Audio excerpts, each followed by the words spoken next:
बिस्मिल्लाहिर्रहमानिर्रहीम अस्सलामुअलैकुम। आज आप लोगों के साथ शेयर करूंगी पिस्ता फिरनी की एक मज़ेदार सी रेसिपी। ईद हो या दावतों का सिलसिला हो, जब तक हम खाने के साथ मीठा ना बनाएं तो हमारा खाना बिल्कुल अधूरा होता है, दावत का मज़ा नहीं आता। रेसिपी स्टार्ट करते हैं। इसके लिए मैंने हाफ कप ब्रोकन राइस लिए हैं, जिसको 2 घंटे पहले मैंने भिगो के रख दिया था। अब ये अच्छी तरह से जो है ये नरम हो चुके हैं। अब इनको पानी जो है मैं स्ट्रेनर में निकाल के रिमूव कर दूंगी और यहाँ पे ब्लेंडर जग के अंदर मैं ये चावल ऐड कर लूंगी, क्योंकि मैंने इनको ब्लेंड करना है। चावलों को ब्लेंड करने के लिए मैं इसके अंदर हाफ केजी दूध ऐड करूंगी। अगर आप दूध नहीं ऐड करना चाहते तो आप इसके अंदर पानी भी ऐड कर सकते हैं। बस इसको कवर लगा के तो इसको ब्लेंड कर लेंगे। इतना ब्लेंड करेंगे कि चावलों के छोटे छोटे से ज़रात जो है ये रहने चाहिए। मैं आपको दिखा देती हूँ, इस तरह के ज़रात इसके होने चाहिए।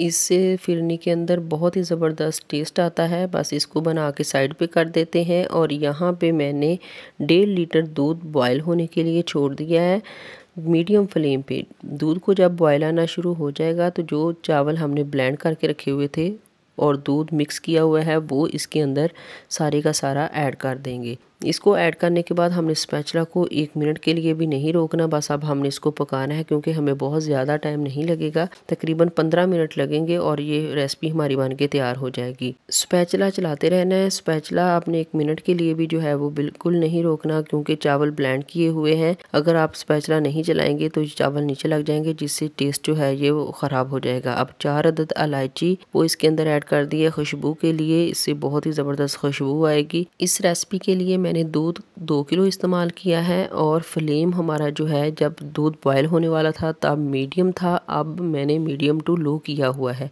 मीडियम टू लो फ्लेम पे हम इसको पकाएंगे। जितनी देर भी हमने इसको पकाना है मीडियम टू लो फ्लेम पर ही पकाएंगे। हाई फ्लेम बिल्कुल भी नहीं करेंगे, क्योंकि हाई फ्लेम पे ये बहुत जल्दी थिक हो जाएगी और इससे अच्छा टेस्ट नहीं आएगा और चावल हमारे जो है वो अच्छी तरह नहीं गलेंगे।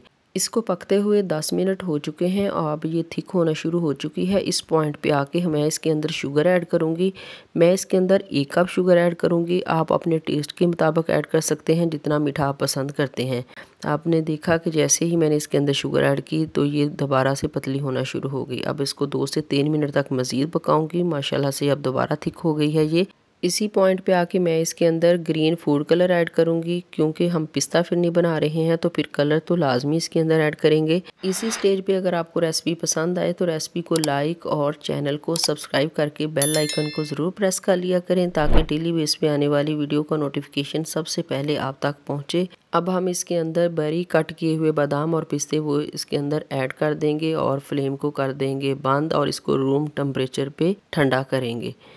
मैं उम्मीद करती हूँ आपको आज की रेसिपी बहुत ज़्यादा पसंद आई होगी। जब भी रेसिपी बनाएं तो अपना फीडबैक लाजमी दिया करें कि आपकी रेसिपी कैसी बनी। जहाँ भी रहिए हैप्पी रहिए और हेल्दी रहिए। अपना और अपनी फैमिली का ढेर सारा ख्याल रखिए। मुझे अपनी दुआओं में ज़रूर याद रखिए।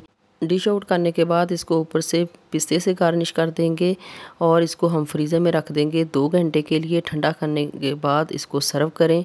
इंजॉय कीजिए और इंजॉय करवाइए। मिलते हैं नेक्स्ट रेसिपी के साथ, तब तक दीजिए इजाज़त। अल्लाह निगहबान।